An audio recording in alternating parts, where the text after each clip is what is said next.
everyone, and welcome to Business Boutique. I'm Christy Wright, and today I'm answering one of your questions that I received on email. This question comes from Alexis, and here's what she wrote. She said, "Hi, Christy. First of all, I just want to say I love your podcast and appreciate all you do for us ladies. I'm not sure the best way to market my business to attract clients I can help. I'm a virtual assistant in Minneapolis, and over the years, I have found that the majority of my clients come by word of mouth, LinkedIn, or some other random ad. And that hasn't been the case lately.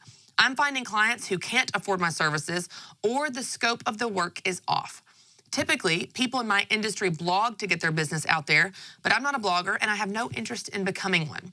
So, I was thinking of cold calling local businesses or emailing them through LinkedIn, but I'm not sure what to say. I have a fear of looking stupid, and this has delayed me moving forward on this. Do you recommend cold calls or a LinkedIn email? What do I say? I'm looking to contact small law offices in my area to be an available paralegal assistant resource or to help out when the paralegal goes on vacation. I'd love to hear any thoughts about my situation or industry. With gratitude, Alexis." Here's the thing, Alexis. I will tell you what I hear in your email and in your questions. It sounds like you haven't totally zoned in on who your ideal client is. Now, you did mention that you want to be available for paralegals, but where you found clients in the past has been scattered.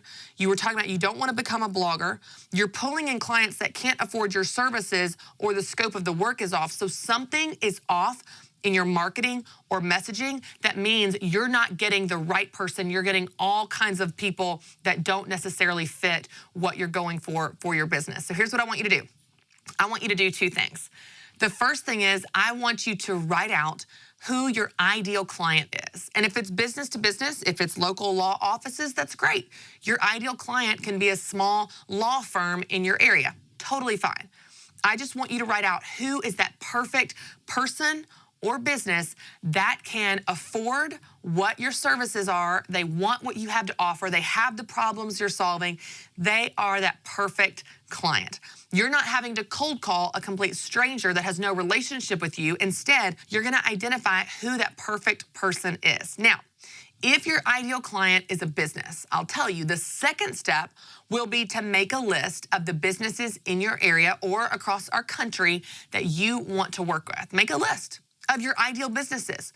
What 25 or 35 or 50 businesses meet the criteria that are represented by your ideal client? Now, if it's people, that's a little bit different. You're going to go after your target market wherever they are, whether that's on social media or in person in your city or town. But if it's business, you can actually list out the businesses that you want to work with. Now, here's the thing. Just because someone tells you no upon the first meeting or the first time you bring them coffee or donuts or call them, if it's someone that you're reaching out to, doesn't mean that it's a no forever. It just means that you haven't built a relationship yet. But you can't build a relationship if you don't make that first call. I know that you're worried about feeling silly, and everybody's worried about that. When you're selling, when you're marketing, business is personal. You're putting yourself out there. But if you have something that can help them, it's not just an option for you to actually tell them about it. It's your responsibility to tell them about it. They need what you have to offer. They just don't know it yet. So a few things for you to do. Number one, identify your ideal client. Number two, make a list of businesses if it is, in fact, business that you want to work with. And then number three, reach out to them. I will tell you one more thing I want you to do, especially if your ideal client is a person, not a business. Really maximize your word of mouth referrals. In the service-based business, in the service-based industry, people love to buy from referrals. They love to know this person is trusted. My friend has used them. They've done a great job. Referrals are huge for service-based businesses. So be sure to leverage that. Ask your current client base of people or businesses to market for you, to give them some type of incentive. If they share your information with someone else that actually signs up for your service, you can give them a discount or a coupon or some kind of gift. You want to encourage that so they do more of it. I will tell you, word of mouth marketing is free marketing, and it is some of the most effective marketing out there. So be sure to leverage that. So there are a few things for you to do, Alexis. I want to make sure you know exactly who you're marketing to, your ideal client, narrow that down. And then once you get your messaging right for them, you'll start to see all these other people get weeded out, hopefully, that are not right for your business. You also want to continually follow up, whether that's through emails or phone calls or bringing them coffee and donuts.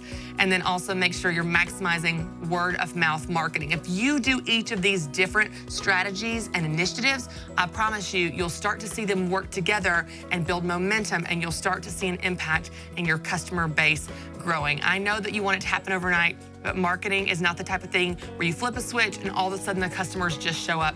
It's going to take time, but I know you can do it, and I'm proud of you for trying. Thanks so much for emailing in.